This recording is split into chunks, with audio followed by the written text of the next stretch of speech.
Following a significant Ukrainian drone strike last night, a major Russian oil refinery is burning. Now, Moscow is watching money evaporate in real time. When an export terminal like this is hit, the schedule does not simply slip. In fact, it just disappears. Tankers miss windows, contracts freeze, and cash stops moving. But then the real damage begins. Emergency repairs drain the budget, and every hour becomes a liability. And that forces the Kremlin into triage. The generals, they demand fuel first. The oil bosses demand protection for their throughput. Transport managers try to find somebody else to take the blame. And every decision creates a loser. And losers do not stay quiet. However, we see today that the Russian security services are ordered to keep this infighting invisible. They are under a heavy workload. Career survival replaces discipline. And when spies police corrupt logistics, they get pulled eventually into the corruption. And all the while, more Russian Shadow Fleet tankers are being boarded by European soldiers. This today is the real battlefield in the war in Ukraine. It is whether the Kremlin can keep the machine solvent while it fights off the forces, pulling it apart. And right now, as this refinery burns, someone inside the Kremlin is making a decision. They're deciding who will get fuel and who will be the loser, who will be destroyed. And that decision will trigger cascading effects, the result of which may be far more dramatic than you could possibly believe. My name is Dr. Jason Smart. I'm a special correspondent for the Kiev Post and National Security Advisor. If you want to receive regular briefings of what is really happening, what is really transpiring behind the headlines, then please now subscribe to this channel and consider becoming a channel member. Thank you. So Russia's Black Sea fuel logistics just took a structural hit at a major export choke point. Ukraine's security service, the SBU, confirmed a direct hit on the Tamanneftegaz oil terminal in Krasnodar Krai, Russia. The strike severed pipelines at the berth, turning routine loading into repair crisis. Vacuum gas oil and mazout tanks ruptured, igniting a 7,000 square meter, 75,000 square foot fire. Now, as we discussed before, when a terminal burns, export capacity shrinks, and Moscow is forced to pick who will not get paid. And this means the port damage becomes Kremlin infighting within a matter of days. However, there's an even greater problem than that. It is that today, Moscow lacks cash, but Moscow also lacks credibility. A Moscow court accidentally released and then deleted the real casualty numbers for the flagship of the Black Sea Fleet, the cruiser Moskva. Now, before this document was accidentally deleted, 20 people were admitted to have been killed, 24 wounded, and 8 were listed as missing. This entirely shatters the Russian Ministry of Defense's lie that a simple fire caused ammunition to detonate, but it does vindicate Ukraine's long-standing claim that the ship was killed by 2 Neptune missiles. This leak compounds the 17 sailors already declared dead by a Sevastopol court in 2022. Now, having hidden the truth for years, it allowed for rumors to spread. There was always a rumor that there was more to the story. The Kremlin was hiding something. But fighting these rumors forced the Kremlin to burn more cash on censorship to make sure there was more internal policing. Censorship, the cost of it rise as the war drains the budget. Now the population in Russia realizes their government is not being straight with them. Their government is lying to them about things that they believe them.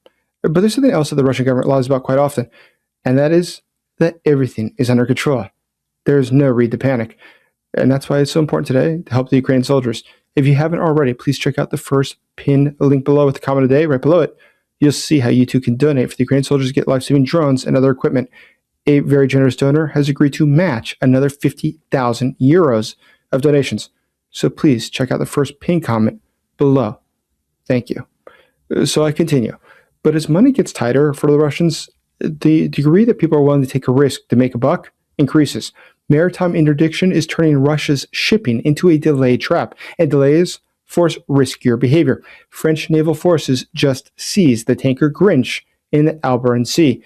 This vessel cycled through 5 flags in just 2 years, a hallmark of Shadow Fleet desperation.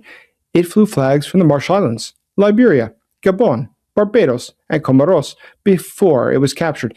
It was caught drifting and disabling its transponders, and classic signal that it was engaged in illicit activity. Now, interdiction is about injecting fear into the logistics chain, Every delay acts as a penalty, and repeating penalties creates a massive market for middlemen. And middlemen, they raise cost, they raise bribes, and raise internal blame when schedules break. Middlemen are necessary because they keep ships moving. They keep sanctions leakage alive. But recently it was discovered that Wärtsilä engine parts are still flowing into Russia through a maze of intermediaries. Hardware worth $6 million slipped through between 2023 and 2025 despite the sanctions, and that was due to a company registered in Tbilisi, Georgia, Arnica Trade LLC. Now, what's so interesting about this was that there's an entire system they had organized, a system that worked with bribes, a system that needed people to be complicit in breaking the law. And sure enough, when you're doing something illegal, you've got to pay a lot of bribes. You've got to pay off people to look the other way. And so everything gets more expensive. The middleman, he wants a cut. But everybody along the way, you've got to grease those wheels as well. But that makes things more complicated. When you have to pay everybody more, it means the government has to pay more. The Russian government today, it doesn't have a lot of money to be paying one handout after another. But there is no other way to make things move. And now that this has been exploited, now that today we know how they're getting motor parts, it means that today we can stop that forever. But one of the best things that we've seen recently are things like this, that this is being discovered, this is being uncovered. Look at what we saw with the French boarding a Russian oil tanker. These are all good signs that finally we're getting tough on sanctions. Finally, we're holding people accountable. It's perhaps a very inconvenient moment for the Russians that to counter these global challenges, they don't have a well-functioning intelligence service. They have the SVR, the Foreign Intelligence Service of Russia, which, as you recall, back in 2022, a lot of Russia's spies and their diplomats were expelled from foreign countries. But the West had a very good idea who the spies were, and many of them, about 700, were expelled globally. Now, what's interesting about that is that because there are so many of them, such a large pool in Moscow today, there's very few lucrative postings available for them. And that's why today they're fighting with each other. They're backstabbing each other. And in fact, a number of letters that were sent to Director Sergei Narishkin, the head of the SVR, were recently leaked. Now, if you read these letters, it is sort of amazing the pettiness of them. Oftentimes, he complains about things like General German Bykov. He was accused of demanding bribes of $50 to $100. What did he want for this? Well, he would guarantee future trips. He would guarantee they could go to high-paying countries. But look at something else. Look at what we've seen in things like the Zaslan Special Forces Unit, which is in charge of diplomatic security. We see there that Captain Sergei Zaitsev was taking bribes of about $400 to pass medical checks. It's sort of amazing when you think these are some of Russia's most elite units, and it is such small potatoes. But that's what Russia's like today. In a system like Russia's, you can be sure that everybody is going to shake you for money, but you can also be sure that somebody else is going to rat you out. So that's what's hard for the Russians. Right now, they're not fighting against Ukraine or the West. They have to focus on fighting against each other because they don't know who is going to betray them. Who will ruin their career? Now, the SVR has a host of problems that make it very difficult to deal with the real world today. Upon the other things that were leaked was that there was a collapse of the roof in February 2022. Now, what's interesting was that cost over $250,000 to fix. The damage was significant. The contractor, he just declared himself bankrupt and ran away. He refused to pay. So when you realize this is the low quality of sort of people that work at the SVR, they're not impressive whatsoever. Does it surprise you that today we see things like the SVR coming out with a new strategy, a global strategy to defend Russia? Their strategy? To fight against Patriarch Bartholomew, the head of the Greek Orthodox Church, who they say, the SVR says, is in fact the Antichrist. That doesn't sound like what an intelligence organization would normally declare. But for Russia, that's what they got, and that's what they're going with. But when we look at everything else going on, we look at the global problems that Russia's having, the problems that it's having trying to fight the interdictions on their ships, the problems they're having to prevent the attacks on their oil refineries. It is surprising today that they don't have a lot of options. They look around the globe, and they see things like President Zelenskyy attending Davos. And in his speech, he likened the current situation as being like Groundhog Day, that day after day, the world has been warned that Russia is a threat. Though they might be incompetent, it hasn't stopped them from trying. They most certainly wish to overturn the Western order. Today, Russia fortunately is losing.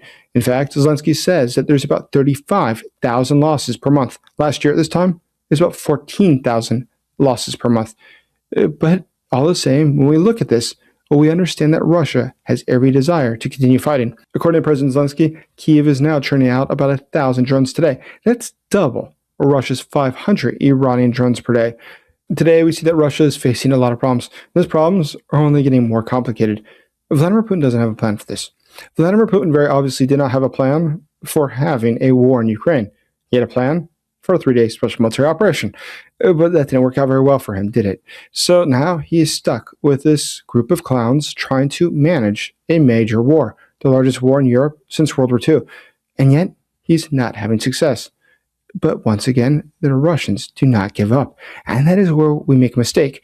We laugh at them, we can mock them, and there's a lot to mock. But at the same time, they are quite serious. They are quite determined.